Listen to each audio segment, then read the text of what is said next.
Yes, Mr. As it is the court Nisi. matters. Thank you. Asikhumbuzeke Mnumzane Zuma ukuthi sengaphansi kwakho isifungo sithathile izolo ukuthi Yeah. uzokhuluma iqiniso. As it is the court matter. Mr. Zongo, and good morning again. Sibingelele futhi. Are you well? Yeah. Ukahle? Thank you. Now this will be the last one from me. Now remember yesterday we spoke about how statements get taken, and so Uyakhumbula ukuthi izolo sikhulume ukuthi ke istatement esenziwa kanjani noma sithathwa kanjani? Yeah. Yes, I do recall. and I also mentioned that because your circumstances were a bit murky, I don't know whether you arrested, you were treated as a witness or as a suspect. You still remember that? Ngasho ke nokuthi ke esakho ke isimo sona ke sasingacaci ke ngingazi ukuthi wawufakazi noma wawumsolo. But let's go back. At the Beggarsford, where Mabena instructed you to be handcuffed and you were put into the motor vehicles, were there any rights that were explained to you?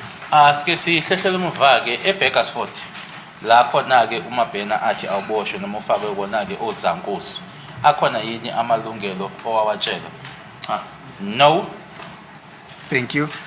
Now, you subsequently were driven to Metibek where you had a conversation with Mr. Yende. I'll call him Mr. Yende because I do not know his rank then. He asked you certain questions. Did he explain any rights to you? Waseke uyahanjiswa ke uyakhona eMiddleburg la uthi khona ke waxoxisana nomnumzana uYende angisikhumbula nje isikhundla sakhe noma irank yakhe ke lapho ke akhona yini amalungelo owawachazela? No. Thank you. Subsequent to that, you were driven now by Sergeant Mohane and Sergeant Mabena to a place in Captain Park, which was a holding cell, or to a jail in Captain Park, not so? Emva kwalokho wase uhanjiswa ke uyena uSergeant Mabena noSergeant Mohane bekusakhona ke eCampton Park kunjalo? Yeah, kunjalo. Yes, that's correct. Arrival at Captain Park, you were locked into the cell after your fingerprints were taken by Sergeant Mohane, not so?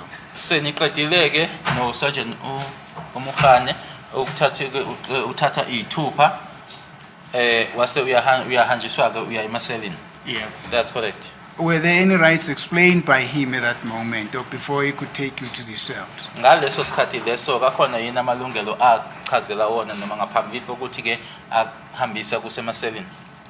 No. Thank you. Except for fingerprints being taken by Sergeant Mohane, did you receive any documentation there? Did he give you any document or a paper? Ngaphandle kokuthi ke uSergeant Mohane athathe ithupha ngaba khona yini awakunikeza kona mhlawumbe nje iphepha noma amaphepha khona nje akunikeza kona? No. Thank you. Now, the following day, which was on a Monday, Sergeant Mohane comes around midday, he takes you out, and then it takes you to the boardroom where you met Brigadier Kininda and his company, the 6 people that you mentioned, not so? Ngelanga elilandelayo kwakusengumsombuluko wafika ke uSergeant Mohane wakhipha oya nawe eboardroom la owahlangana khona ke noBrigadier Kininda nethimba lakhe. Yeah. Yes. Were the rights explained there? Or Lapho. did anyone they explain your rights there? Lapho ukhona yini owakutshela ngamalungelo? Akekho. No, no one. Thank you. Then, after your interaction with them, Sergeant Mohane comes back again and then he takes you back to these holding cells. Then the following day, which was a Tuesday, he comes and takes you back again to the very same boardroom, not so? Emva kwalokho ke wasefika ke uSergeant Mugane wakuthatha wakubuyisela khona ke emaselini la ngelandelayo ngolwesibili wakhipha futhi wakubuyisela kuyona leya boardroom futhi. Yep. Yes. Where you met Brigadier Kininda and his entourage or his colleagues. La owahlangana khona ke naye uBrigadier Kininda kanye nethimba lakhe noma oza kwabo.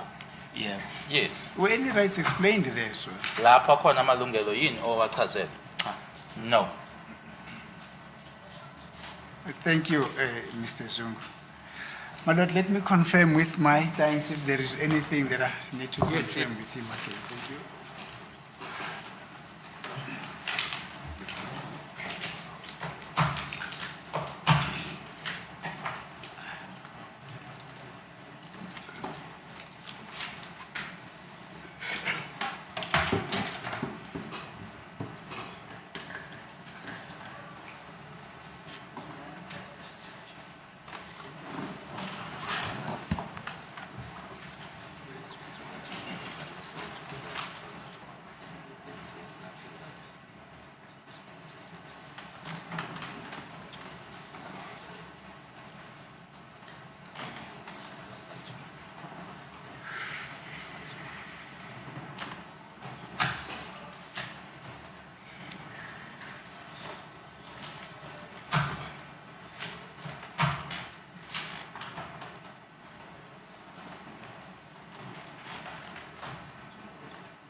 Thank you for the indulgence, my lord.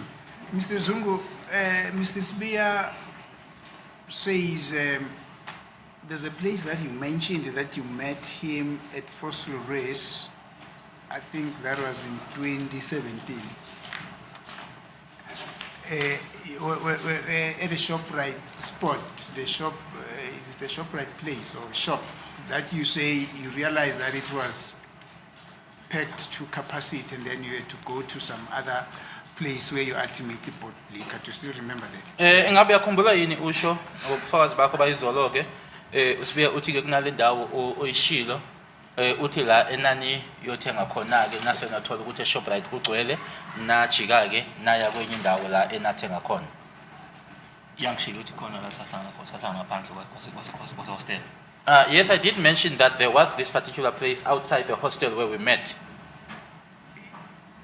Yes, but then you also made mention of the fact that you wanted to go buy liquor, but then you realized that the ShopRite was full and then you had to go buy it somewhere. Yes. Yes. Do you still remember that? Yes. Yeah. Mr. Sbia says, if you can, just explain how that place looked like, the place that you went or the ShopRite or something like that. Usibuya ke uthi uma ukuthi nje unako ke noma usaphumula ke uma ungayisho uyichaze le ndawo leyana la eShoprite ikhona ukuthi indawo ekanjani. If ngikhumbula kwakuyicontainer because waqhamuka 18 ngathi mhlawumbe kwaumuntu wayeqeda gunda ngathi kuyisalon like. If I remember well, it looked like a container or some sort of a saloon like, because as he came out, he was sort of dusting himself, Yeah. as if he had just finished shaving. No, not the place where he went to shave his hair, but that area there. Usho indawo le la uShoprite akhona ke le uthi nani yothenga khona nathola ukuthi kugcwele eShoprite ukuthi indawo ekanjani uma ungayisho uyichaze le ndawo le. Kunendawo enyana la eduze nase hostel uma ungathi uyehla kancane lapha ngathi complex inyana like. There is a place that's next to the hostel. If you go down, that looks like a complex. Yes. Yeah. So that's the place that you're referring to as a ShopRite. Esasifuna ukuthenga khona utshwala sajika sabe siya phezulu kune ShopRite liquor lapho. Yes, that's where we wanted to buy liquor, but then we made this U-turn and went up. There's a ShopRite liquor there. Oh, okay, no, thank you. I think that will suffice. Thank you, Mr. Zongo. That will be all from me for now. Thank you, Ngiyabonga-ke Manas. okwamanje kuse kangako-ke saphelele lapho. Thank you, Mr. Zongo.